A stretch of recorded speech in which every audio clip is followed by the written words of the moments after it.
अजिबात काढू शकत. जसं मी देवेंद्र फडणवीसांचं सांगितलं, मग लोक विचारतात तुम्हाला असं कसं वाटतं. देवेंद्र फडणवीस म्हणाले मी पक्षी नाही, माझे पंख कसे छाटणार. अरे हा वाक्प्रचार आहे.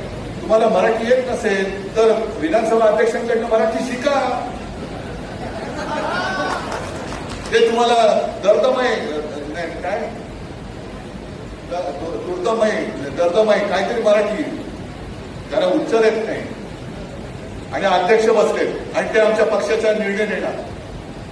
काय कोणाकडनं अपेक्षा करायची.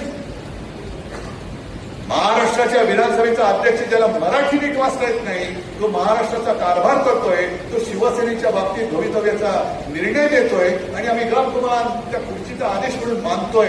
याच्यासारखं दुर्दैव दुसरं कोणतं नाही. मुख्यमंत्र्यांना अजून ते कळलंय पण पचत नाहीये आणि काही वेळेला असं होतं सहनही होत नाही आणि सांगता येत नाही. तशी मुख्यमंत्र्यांची परिस्थिती झाली. सहनच होत नाहीये पण करू काय. कारण स्वतःच्या ताकदीवरती मुख्यमंत्री नाही झाले. वरच्याच्या उपदवाली की मर्जी, उपदवाली की मेहरबानी. जसं आपण सगळे साईबाबांच्या चरणी लीन होतो तसे दिल्लीश्वरांच्या चरणी लीन होतात. तेच त्यांचे सगळे मायबाप जी हुजूर जब तक आप कहोगे तब तक मैं बैठा रहूंगा. आप बोलेंगे उठ तो मैं उठूंगा. आप बोलेंगे लोड तो मैं लोडूंगा. हे मुख्यमंत्र्यांचं दुःख आहे. करणार काय. पण आज एखाद्या आणखी चांगला प्रश्न मला विचारला की शिवसेनेला पुनर्बांधणीची गरज आहे का. म्हटलं शिवसेनेला नाही गरज आहे पुनर्बांधणीची ती भाजपला आहे.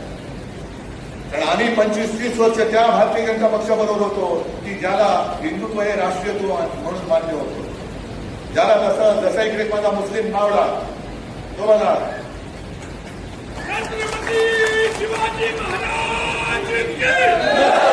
छत्रपतींचा जय जयकार करतोय असेल मुसलमान, पण जो या देशाला मानतो तो आमचा आहे हे विचार देणारं शिवसेना प्रमुखांचं हिंदुत्व जोपर्यंत भाजपला मान्य होतं तोपर्यंत आम्ही भाजपसोबत. आज जेवढ्या भाजपच्या कार्यकर्त्यांनी घरादारावरती निखारे ठेवून भाजप म्हणून पुनर्बांधणी केली, ते सगळेच्या सगळे या गद्दारांच्या पायाखाली लोळतायत, त्यांच्या चटया उचलतायत. गरज त्यांना आहे पुनर्बांधणीची. अरे कशाला उपरे पाहिजे तुम्हाला. म्हणून मी लोकसभेच्या वेळेला बोललो होतो काही जणांना पटेल काही जणांना पटत नाही. या भाजपला राजकारणामध्ये पोरं होत नाही म्हणून तुम्ही आमची पोरं पळवताय, त्याला माझा काही दोष आहे. तुम्ही पक्षाची बांधणीच केली नाही. इकडे बघा ना, एक खासदार गेला जाऊ द्या ना, आम्ही दुसरा आणतो निवडून. किती द्याल तुम्ही निवडून किती पळवा.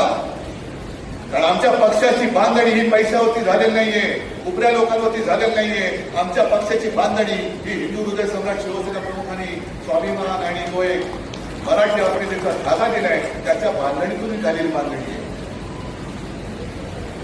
हा भाजप म्हणजे आपल्याचा फरक आहे. भाजपला पुनर्बांधणीची गरज आहे आणि देवेंद्र फडणवीसांना म्हणजे अनेकांना दिल्लीत असं वाटतंय की हा माणूस उद्या माझ्याबरोबर पंतप्रधान पदाच्या शर्यतीत येऊ शकतो म्हणून आत्ताच याचे पंख कापा हा मराठीतला शब्द आहे. हा मराठीतला शब्द आहे. मग दुसरं काय कापायचं. पंख नाही तर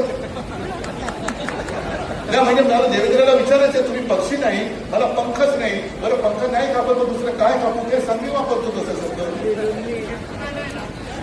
पण हा पंख कापा हा शब्द म्हटल्यानंतर म्हणजे तुम्ही भरारी घेऊ नये अशी ज्यांची इच्छा किंवा तयारी आहे हीच गोष्ट नितीन गडकरींच्या बाबतीत केली होती की नाही तुम्ही आठवा.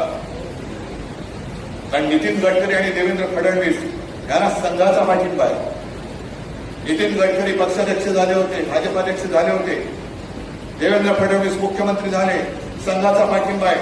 आणि हा प्रश्न मी संघाला विचारतोय की तुम्हाला मान्य असलेला तुम्हाला हवा असलेला पंतप्रधान होऊ नये म्हणून ही छाटाछाटी चालले, ही संघाला मान्य आहे का. या प्रश्नाचं उत्तर मला संघाने द्यायला पाहिजे. होय आम्हाला मान्य आहे, आम्ही ते म्हणतील ते, आम्ही सुद्धा त्यांचे गुलाम झालो आहोत. कारण नड्डांनी मागे म्हटलंच होतं की आता भाजपला संघाची गरज नाही. ही सगळी मारामारी लक्षात घ्या. स्वादिष्ट राईस खीर आता घरच्या घरी. सुरुवात करूया राजहंस दुधापासून. पॅनमध्ये दूध गरम करून छान उकळी आणा. आता कढईत तांदूळ हलक्या आचेवर भाजून घ्या. त्याच कढईत राजहंस तूप घाला. यानंतर काजू आणि बदाम घालून सोनेरी रंग येईपर्यंत रोस्ट करा. भाजलेले ड्रायफ्रुट्स बाजूला काढून ठेवा. आता त्याच कढईत मनुके हलकेसे रोस्ट करा. मग त्यात भाजलेले तांदूळ आणि थोडंसं पाणी घालून तांदूळ मऊ होईपर्यंत शिजवा. यानंतर उकळलेलं दूध त्यात घाला. सगळं मिश्रण छान एकजीव करा. आवडीनुसार साखर घालून पुन्हा हलक्या हातानं मिक्स करा. आता रोस्ट केलेले काजू, बदाम आणि मनुके घालून खीर मंद आचेवर उकळू द्या. हळूहळू खिरीला रिच आणि क्रीमी टेक्स्चर येऊ लागतं. तयार खीर बाउलमध्ये सर्व्ह करा. वरून ड्रायफ्रुट्स घालून सुंदर गार्निशिंग करा. प्रत्येक चमच्यात गोडवा आणि घरगुती स्वादाची खास मजा. फॅमिली सोबत नक्की एन्जॉय करा ही रिच राईस खीर. राजहंस, चवीत परंपरा.